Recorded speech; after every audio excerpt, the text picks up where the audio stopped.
کچھ غیروں کی طرف سے اس انداز کے تھے، تو ماشاءاللہ ویڈیو لے لیں اپنے سے باہر کا، آئیے آپ باہر کا حصہ دکھاتے ہیں. جی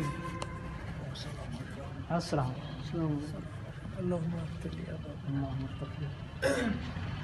وہ سب کہہ رہے تھے کہ اصلی جو ہماری ثقافت ہے اس کا نقشہ ذرا اس طرح کا ہے. آئیے جی جی میں آپ کے ساتھ ہوں، آپ تشریف لے چلیں، آپ اپنا انٹرویو جاری رکھیں.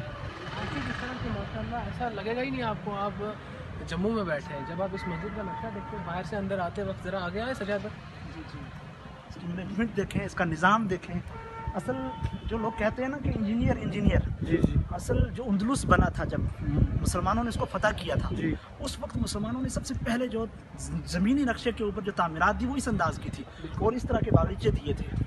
اور جو نقشہ سب سے زیادہ بہترین جو اچھا دیا ہے دنیا میں کسی بھی چیز کا، چاہے وہ ہاسپٹل کا ہو، چاہے وہ کسی اور عمارت کا ہو، کسی ہاسٹل کا ہو، اس سب سے پہلے مسلمانوں نے دیا. اور خاص کر مساجد میں آپ مسجد نبوی کو دیکھیں گے تو مسجد نبوی کے اندر جو موجودہ نقشہ ہے وہ اندلس سے لیا گیا ہے، جامع قرطبہ کا.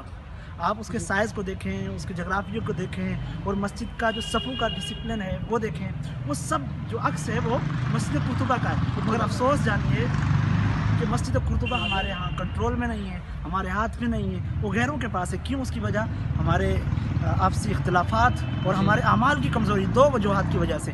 ہمیں کیا کرنا ہے؟ معاشرے کے اندر اتحاد کو بھی قائم رکھنا ہے اور امت کو اعمال پر بھی کھڑا کرنا ہے.